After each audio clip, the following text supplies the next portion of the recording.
Welcome back to Sawtooth Tactical, your source for Second Amendment news, gun reviews, and more. Today, I want to talk about the CRS Firearms case. Matt Hoover, who is a YouTube personality, CRS Firearms, and Justin Ervin. I'm sure you probably already know quite a bit about this. I've wanted to make this video for a long time, but with all the happenings with the pistol brace rule, I kept having to put it off to keep everyone updated with what was going on with that. But at this point, I think that it is more pertinent than ever because we're going to have to see who is the ATF going to make an example of next. So before we get started, make sure you're subscribed and let's talk about why this case matters to all of us. So a very quick recap in case you don't know about this case, who Matt Hoover is, Justin Ervin, CRS Firearms. Matt Hoover had a YouTube channel called CRS Firearms. He also had an FFL with an SOT as his family owned a gun store. And so that's kind of how he got started in the firearms channel thing. And honestly, he was some of the motivation for me to start this channel. I watched what he was doing before I started doing all this, and I was like, I think I could do that. Well, anyway, Matt Hoover kind of liked to poke the bear. He liked to see how far he could push things with the ATF, but as far as he knew, he thought he was fully within his rights. And so this is what eventually happened and how he ended up with a federal indictment. Justin Ervin had a company called the Auto Key Card. And what he manufactured was a piece of stainless steel about the size of a credit card with a drawing of a lightning link on it. Now, if you don't know what a lightning link is, it is a drop-in two-piece metal device that you can put in a Colt SP1 AR-15 and it will make it fire full auto, or at least it's supposed to. It doesn't make it select fire. You lose your semi-automatic capabilities. And it only works with civilian SP1 bolt carrier groups. But it can make certain AR-15s full auto. Most ARs these days come with full auto bolt carrier groups, which a lightning link does not work with.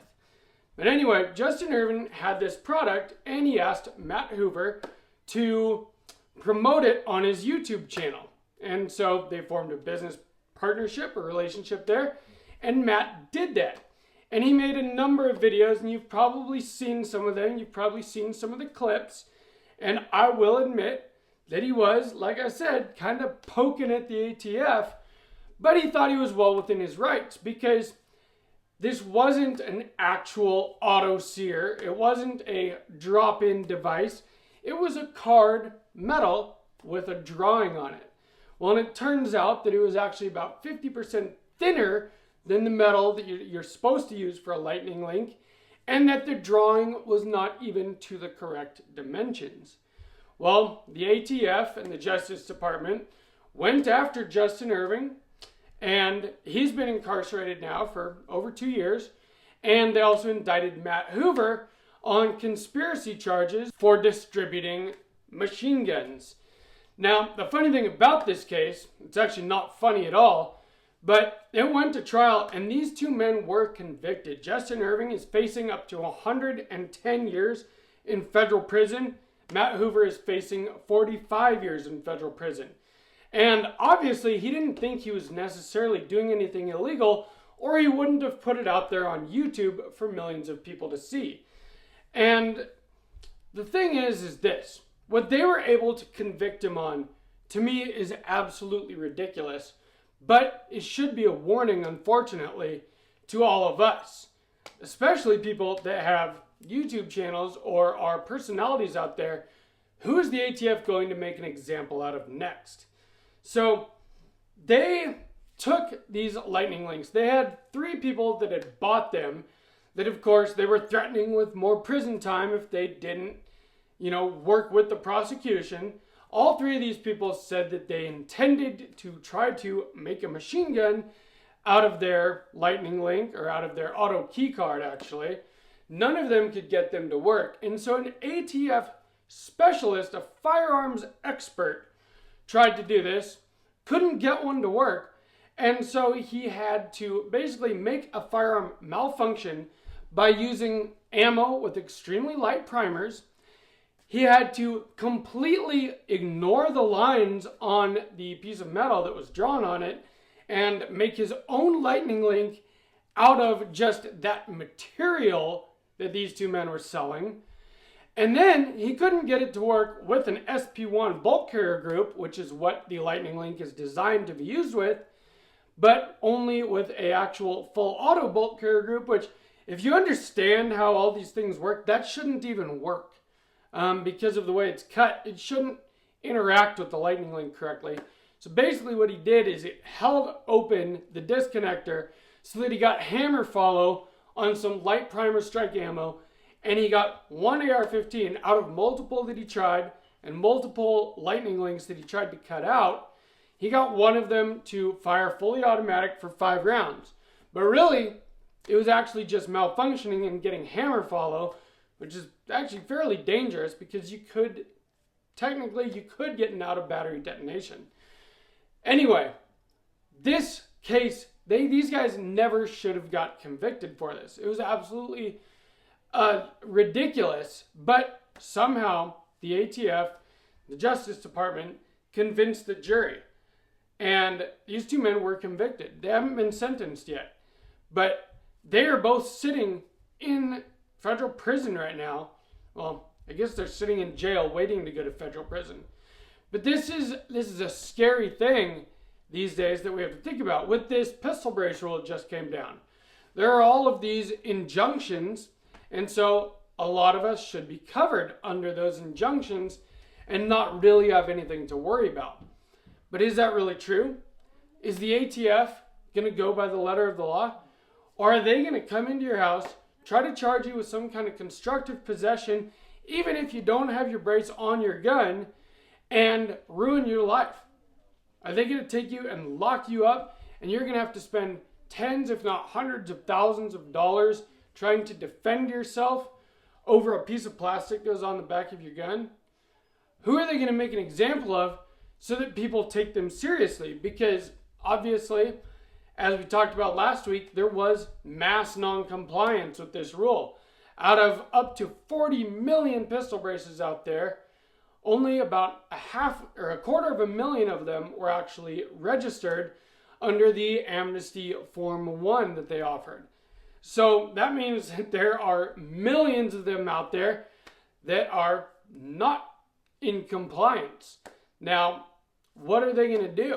Are they going to take a bunch of otherwise law-abiding gun owners and lock people up?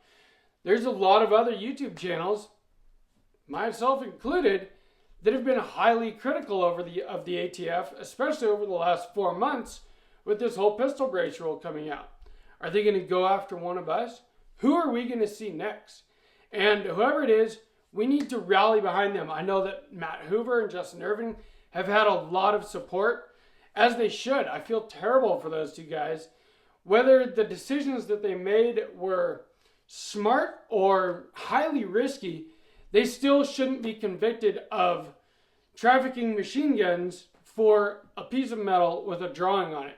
You can look this up on the internet if you want to, and you can find this information. Anybody can.